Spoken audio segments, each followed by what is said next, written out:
on va essayer de regarder ensemble et on va essayer de trouver ensemble en fait un actif autofinancé sur le Bon Coin. Et bienvenue sur ma chaîne, je m'appelle Thomas Boulmier et je suis un investisseur financier et immobilier.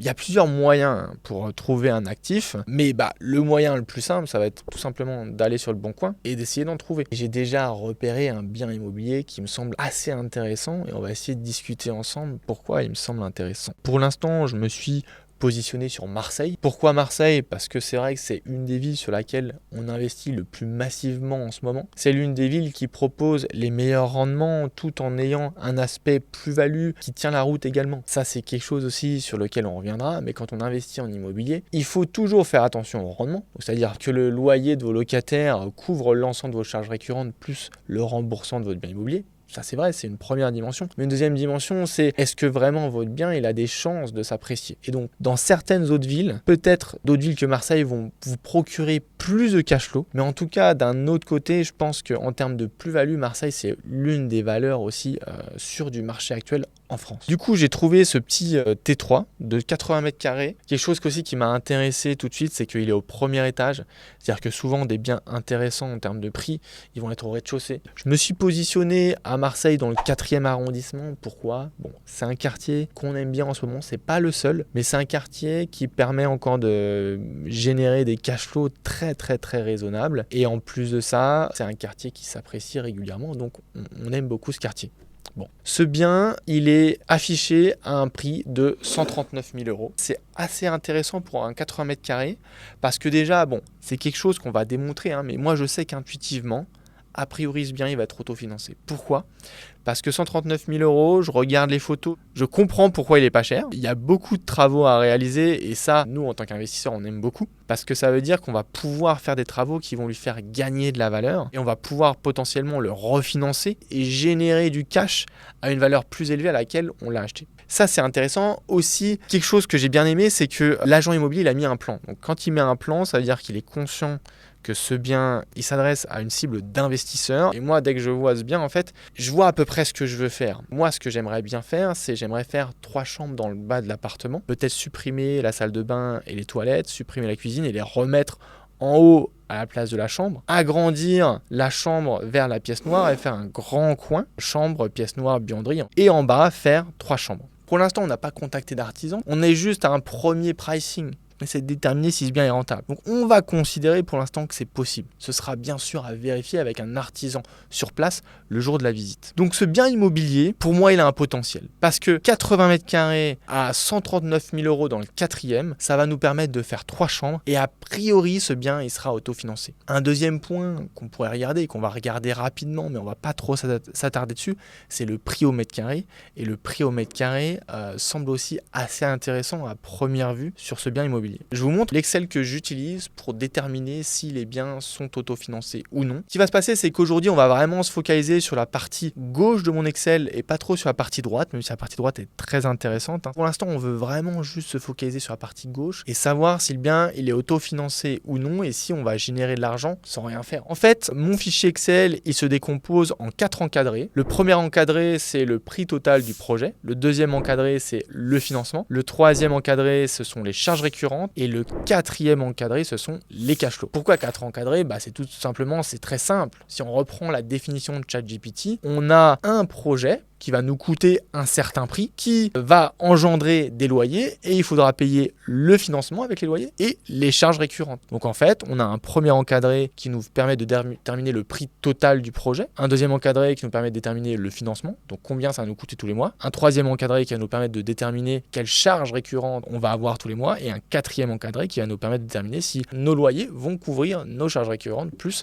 le remboursement de nos loyers. Sur le total du projet, je vais passer très rapidement, mais en fait, on va mettre le prix de l'actif. L'intermédiaire, donc ça, on va y revenir tout de suite après, mais c'est si vous demandez à un intermédiaire de vous accompagner dans cet investissement, vous allez rajouter les coûts ici et vous allez voir qu'il va dégrader forcément vos cash flows, mais potentiellement aussi, il peut vous apporter de la plus-value.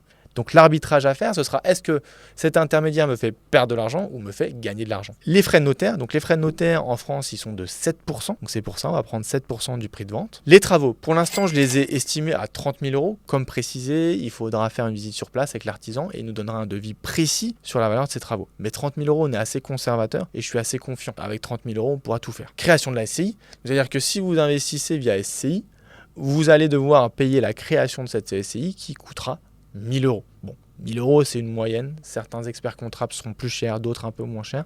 1 000 euros, c'est une approximation honnête, on va dire. Le total de ce projet, en fait, c'est à peu près 180 000 euros. Maintenant, comment on va le financer ? On va le financer via un apport. Cet apport, il est 10%, comme précisé. Ça fait 17 973 euros. Et on va financer par prêt IMO à peu près 162 000 euros. On ajoute le taux actuel qui est à peu près de 3,25% au moment où j'enregistre la vidéo. 3,25%.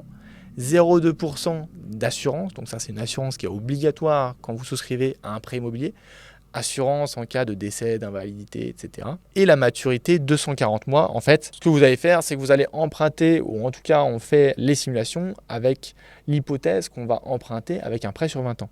En réalité, l'investissement en France, dans 80 à 90% des cas, en ce moment, ça se fait sur 20 ans.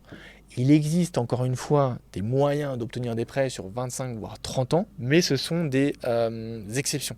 Encore une fois, aujourd'hui, on parle de la règle et non de l'exception. Qu'est-ce que ça veut dire ? Ça veut dire que si on investit dans un bien qui vaut 180 000 euros, on aura des mensualités de prêt à rembourser pour une valeur de 934 euros et tous les ans, il faudra rembourser 11 208 euros de prêt immobilier. Maintenant, on passe aux différentes charges récurrentes qu'on a déjà évoquées, la taxe foncière, les charges de copropriété, la gestion locative. La gestion locative, on fait l'hypothèse qu'on a 8% de la valeur des loyers qui va passer en charge locative. La compta annuelle, donc c'est-à-dire que si on crée une SCI, votre expert comptable devra réaliser un bilan et un compte de résultat pour votre SCI de manière annuelle et ça va engendrer certaines charges et ces charges généralement c'est à peu près 500 euros par an. Les autres coûts, j'ai mis 1 500 euros. Donc c'est quoi les autres coûts ? C'est électricité, eau, ça peut être d'autres éléments. Donc on va mettre 1 500 euros, ce qui me semble assez conservateur encore une fois. En termes de cash flow, alors, en termes de cash flow, en loyer mensuel, j'ai mis 1 650 euros. Pourquoi ?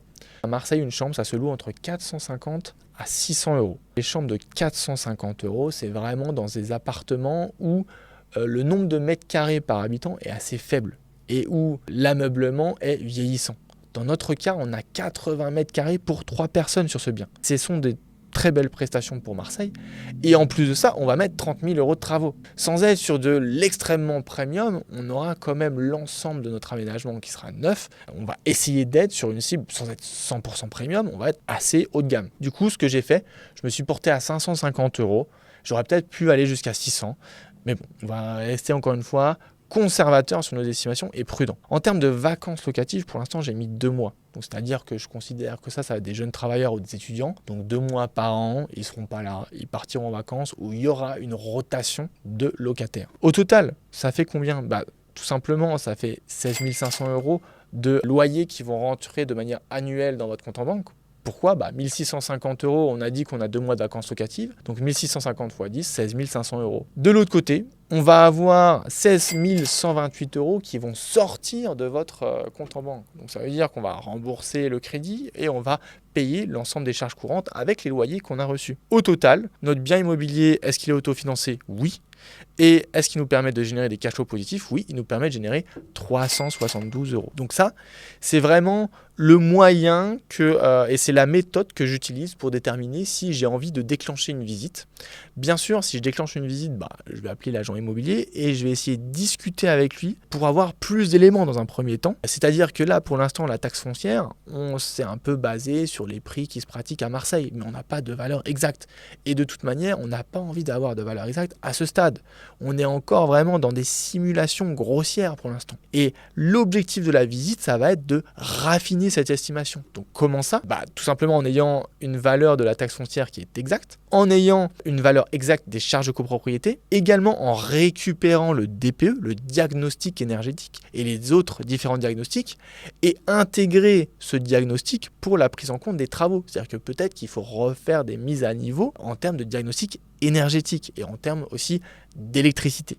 sont des choses qui vont ajouter des coûts à votre simulation. Néanmoins, je pense que même avec 30 000 euros, même si le DPE est pas ouf, etc., on s'en sortira et ce bien sera à peu près autofinancé. Pourquoi je dis à peu près? Parce qu'on est bien d'accord qu'on investit sur 20 ans. En moyenne, on aura un cash flow positif de 372 euros. En réalité, certaines années, on sera peut-être un peu en dessous parce qu'il y aura plus de vacances locatives.